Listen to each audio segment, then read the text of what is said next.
Hello, and welcome to another episode of Live from My Watch. I'm your host, StonerSteve, and tonight we're doing something a little different. I have in front of me a manuscript that our research department dug out of some archives. It was a little bundle of papers with some stories that seemed to be about an incident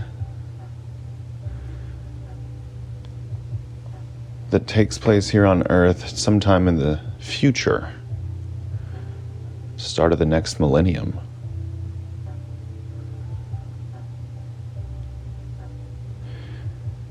The story isn't complete, but we've decided to bring you the sections as we have them.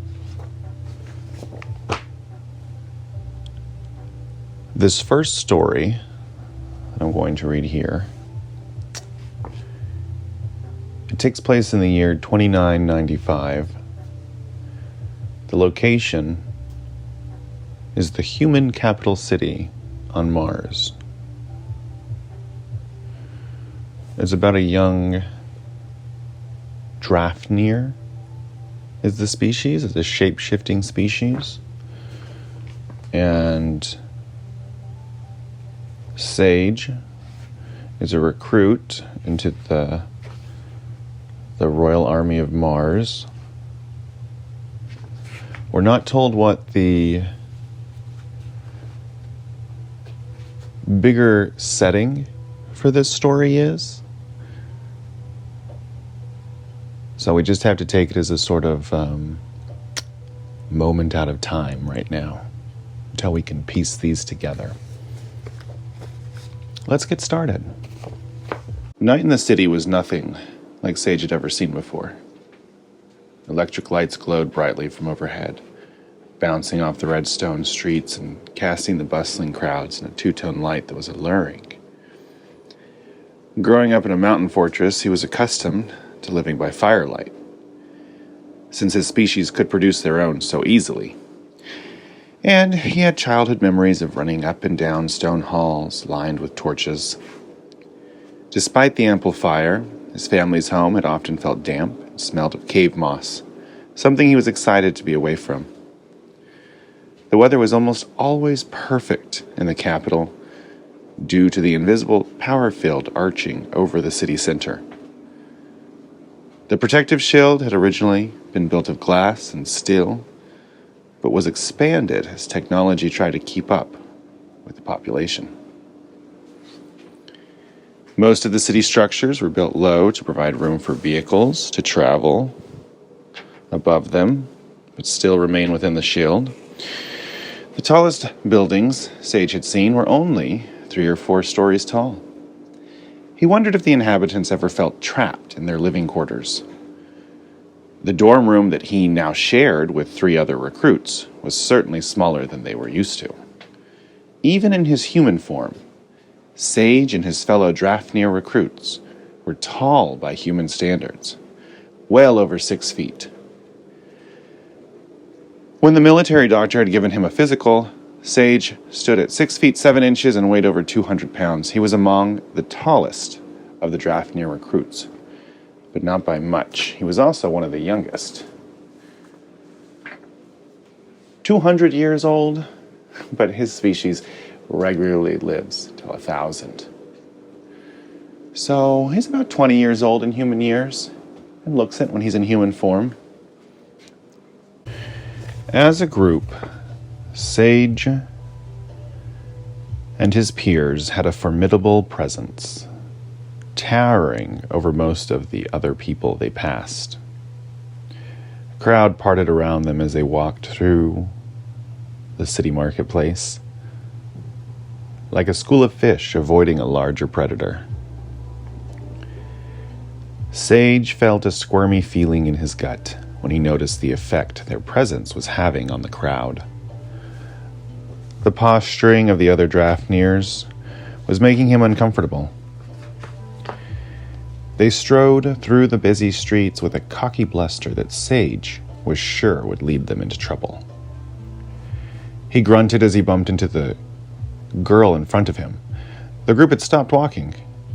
Looking over her head, Sage could see their self-appointed leader, Bruno, glowering down at a female-presenting human. They were on a street lined with cube-shaped canvas tents that functioned as booths, from which vendors sold cloth, food, weapons, and just about everything else you might need. This booth seemed to be selling jewelry, and the vendor held a tray littered with sparkly pieces of metal and stone. From his place at the back of the group, Sage couldn't tell who had bumped into whom, but the vendor only came up to Bruno's elbow, so he assumed that she was the victim. Bruno did not seem to agree, and he expressed this in a gruff voice. "Hi, watch out! The Emperor's recruits are walking through." Bruno was not as tall as Sage, but he weighed more, with a broad chest and muscular arms. The craftswoman cowered and tried to slink backward into her tent. Bruno grabbed her by the wrist, causing her to drop the tray. It fell with a clatter. Glittering pieces of jewelry scattered across the red stone street. Several strands of blonde hair had come loose from the braid at the back of Bruno's head and hung in greasy strands around his face. His amber eyes began to glow like embers in the shadow of his heavy brow. A signal to Sage that Bruno was about to revert to his default form. The vendor's eyes darted around, desperately seeking help, but most of the crowd had backed away at the first signs of confrontation. The other Drafnirs stood uncertainly, where they had stopped walking. Some wore wolfish grins on their faces, hungry for violence. Sage knew he needed to step in before one of them did something they would regret. "Bruno, enough!" The other man turned his head, his narrowed pupils focusing on Sage, and a snarl escaped his throat. The rest of the group quickly moved out of the way. Most of them had felt the results of Bruno's temper in the past and were not eager to experience the beating again. Sage braced for an impact, shaking out his arms and taking a defensive posture. Bruno shoved the vendor away, and she scurried inside the tent, pulling a flap down behind her. Approaching Sage slowly, Bruno said, "So, we've got a human lover on our hands. Makes sense. You could never land a Drafnir partner." "Don't do this, Bruno." Sage struggled to keep his voice neutral, preferring to de-escalate the situation, then prove dominance.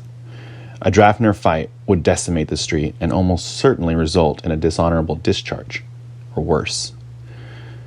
They were strangers in this city. The two men circled each other, evaluating their opponent. Bruno's footing was unsure, and Sage realized the fool was intoxicated.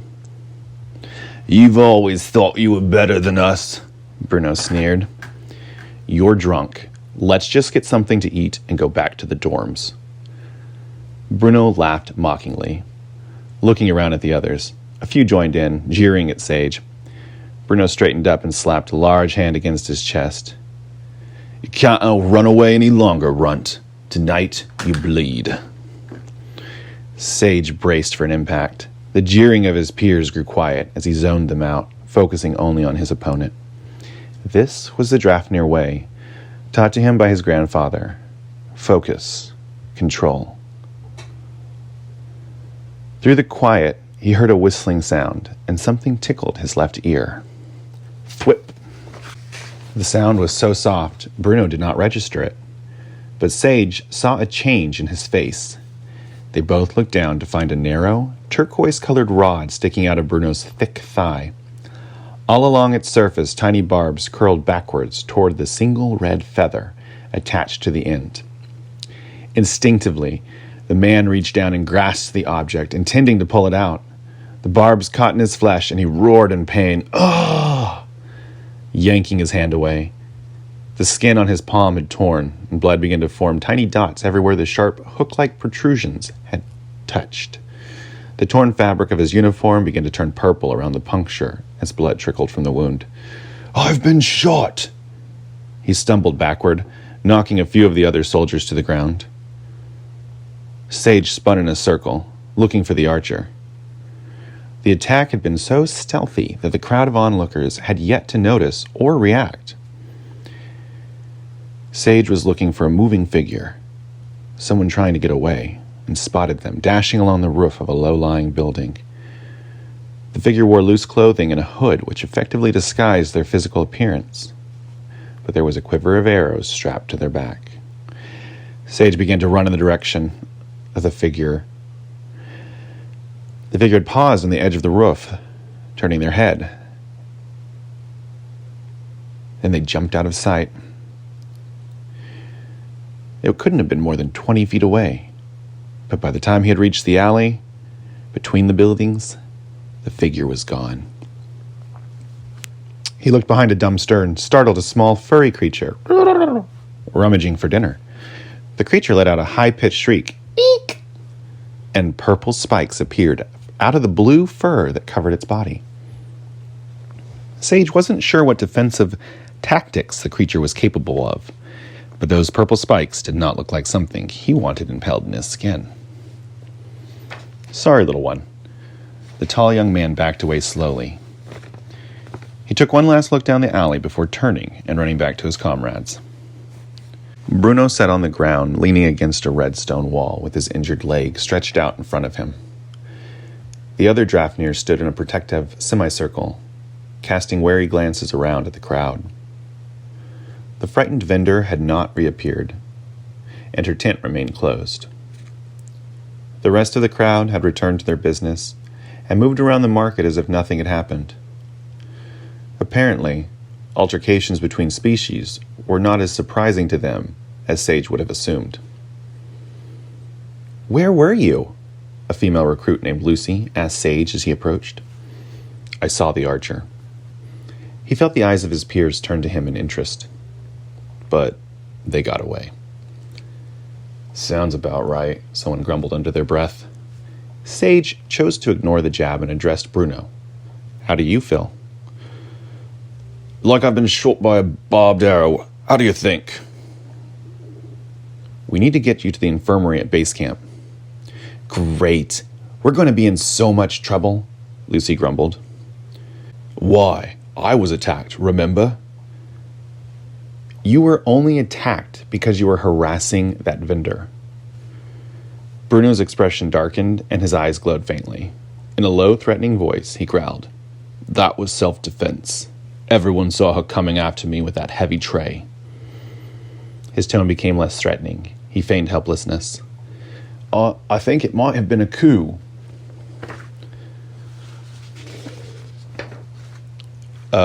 Coup? Sage was incredulous.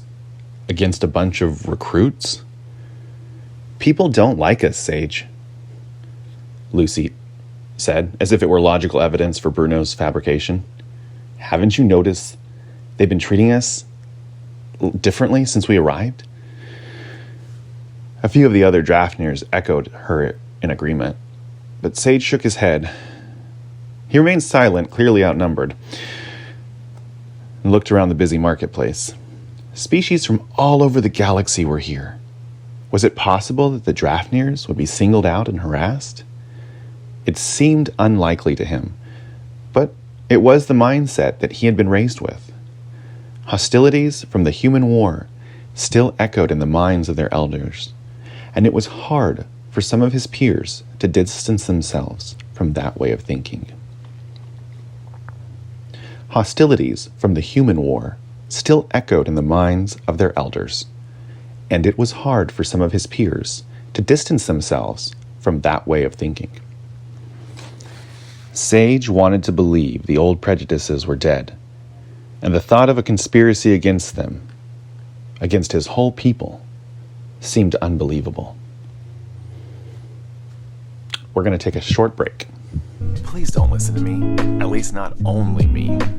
To build your life around just one person's ideas is to try to model your life after the way that person's brain thinks. Everyone's brains are just a little bit different. Sit down with your best friend, your spouse, significant other. If you go through your beliefs, if you're being honest with yourselves, you're going to find differences. Episode is brought to you in part by Zip Zap Energy. We have the zippiest, zappiest energy on the surface of Mars. We're powering the whole field that protects this here city. That dome over your head is powered by Zip Zap. Zip Zap Energy is proud to provide you with all your energy needs on the surface of Mars. And now, back to the show. Sage had trouble sleeping that night, even in human form. His feet hung off the end of the bed, and the stiff foam mattress made his back hurt. Back at home, he would often crawl out of his family's cave and find an outcropping higher up the mountain to sleep under the stars. Maybe some fresh air would clear his head. The room was dark, and Sage could hear the heavy breathing of his peers. They had stuck the Drafnir recruits in their own bunkhouse, which was little more than an empty storage bunker with cots lining both walls. A loud snore startled him as he quietly made his way towards the door at one end of the building. He grinned when he realized it was Lucy who was snoring so loudly. She would probably beat him up out of embarrassment, if she knew that he knew that she snored. Good thing she'll never find out, he thought. Outside, the night was surprisingly cool on his bare chest and shoulders.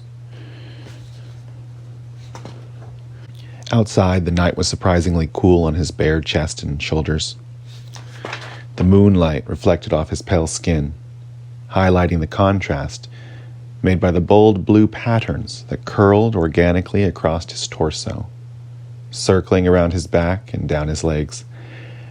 The natural pigmentation was visible in every form he took, a clue to his real species. In a human form, the patterns just looked like elaborate tattoos, something which had to be explained to the military doctor who had overseen his physical scan. Sage took a deep breath. Instead of the fresh mountain air from back home, he could only smell the city. He needed to get out of here, find some space alone and away from this industrialization. Looking around, he wondered how much trouble he would be in for leaving the base in the middle of the night. No one had said it was restricted, and he didn't see any security measures in place. The dark sky overhead held only a fraction of the stars he was used to seeing. The nearby mountains were calling to him. He felt the pull in his chest like a string was tied to his heart and someone was tugging on it. With one last look around, he gave in to the pull and allowed himself to begin transformation. First, his eyes began to glow. Naturally blue, they now took on the intensity of a highly shined sapphire. His skin changed next, starting with a color as his natural azure-colored pigment rushed to the surface. The texture also changed from soft and fleshy, becoming more leathery. Scales unfolded along his shins and the backs of his arms. Sage held up a hand to watch as his fingers lengthened and his dirty fingernails grew into talons. Reaching up, he ran a hand over the emerging horns curling from the side of his head downward. His nose and mouth twitched, then shifted as if made from wet clay, extending into a short, wide snout. He smiled as the familiar feelings of raw strength washed over his brain. 4 rows of triangular teeth glinted in the dark light, shining from an overhead security lamp. A long tail curled over his back as Sage sank to all fours, talons digging into the artificial turf. The muscles in his back strained and his shoulder blades pressed up against the skin, stretching it to translucency before ripping through, revealing large blue talons attached to folded wings. Sage snapped his teeth together to hold back a roar of pain and channeled his energy into his wings as blood filled the veins that fingered out like spider webs across the flexible grayish flesh. Slowly, frustratingly slowly, his wings expanded, and the skin took on a periwinkle hue as it came to life. Sage still knelt on the ground, panting from the exertion. His chest and stomach muscles rhythmically pumping air into his lungs. At last, he felt sensation return to the tips of each wing, and he stood on 2 legs, spine extended and jaw raised exultantly. On either side of the sinewy creature, a wing stretched out, twice as long as he was tall. The breeze grew into a wind as he flexed his shoulders and pumped his wings. On the building behind him, the metal siding began to flex gently in the push and pull of the air. The artificial turf struggled to stay down as the gust intensified. His thigh muscles bulged as Sage squatted before pushing himself into the air in an amazing display of muscle coordination. He closed his inner eyelids against the air rushing into his face.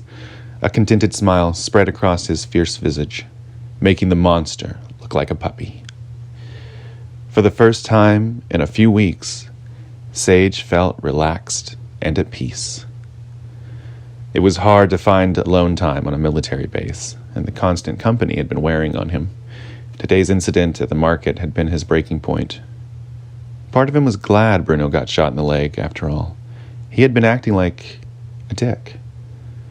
But another side of him said he should always be on the side of his fellow Drafnirs. As a species, they were small in number and had formed a tight, exclusive community that valued harmony over change. A community Sage treasured, even though he had never felt completely at home there. With a shake that rolled down his body, Sage brought himself back to the moment. The city lay far below, a blurry rainbow of twinkling lights behind the energy shield protecting the city. Sage had no trouble breathing in this atmosphere, or any atmosphere. One of the perks of being a shapeshifter was that his anatomy could change, adapting to sustain life no matter what the chemical compound of the atmosphere. It had allowed his ancestors to fly through the vacuum of space, fleeing their destroyed home planet to seek a new home. His grandparents had been among the few hundred Drafnir to land in the mountains of Mars, literally carving a new life out of the red rocks. Life was hard even for a species with adaptive biology, and many of them had died in the first 100 years.